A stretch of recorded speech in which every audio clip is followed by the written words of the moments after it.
இயேசு இருக்கிற வண்ணமாகவே இருக்கிறார். அவர் நேற்றும் என்றும் என்றும் மாறாதவர். அவர் மாறுகிற தேவன் அல்ல, மனம் மாறுகிற அவர் மனுஷன் அல்ல.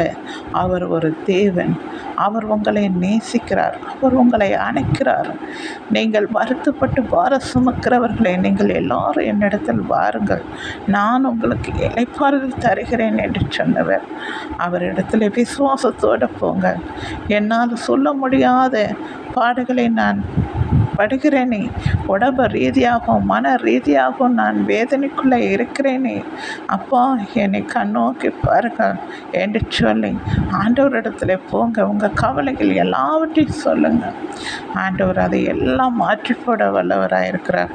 செங்கடலையே ரெண்டாக பிளந்த தேவன், கடலை போல உங்களுக்கு பாடுகள் இருக்கிறதா? அவ்வளோ திரளான பாடுகள் இருக்கிறதா? ஆண்டவர் மாற்ற வல்லவர். ஒரு நொடி போதும் அவருக்கு எல்லாம் லேசான காரியம்.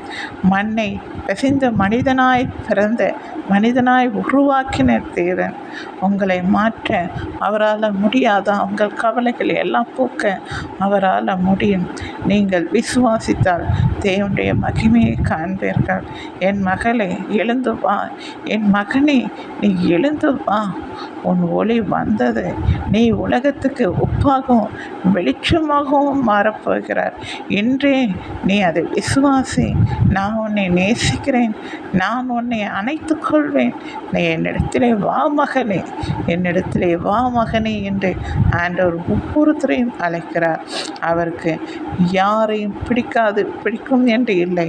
அவர் உலகத்தின் பாவத்தை சுமக்கிற தேவாட்டுக்குட்டியாய் வந்தார். எல்லாரையும் நேசிக்கிறார். ஒருவனையும் கெட்டுப்போவது அவருக்கு சித்தமில்லை. ஆனால் நீங்கள் அவரை நோக்கி வாருங்கள். அவரை நோக்கி வருகிறவர்கள் ஒருவரும் வெட்கப்பட்டு போவதில்லை. நன்றி.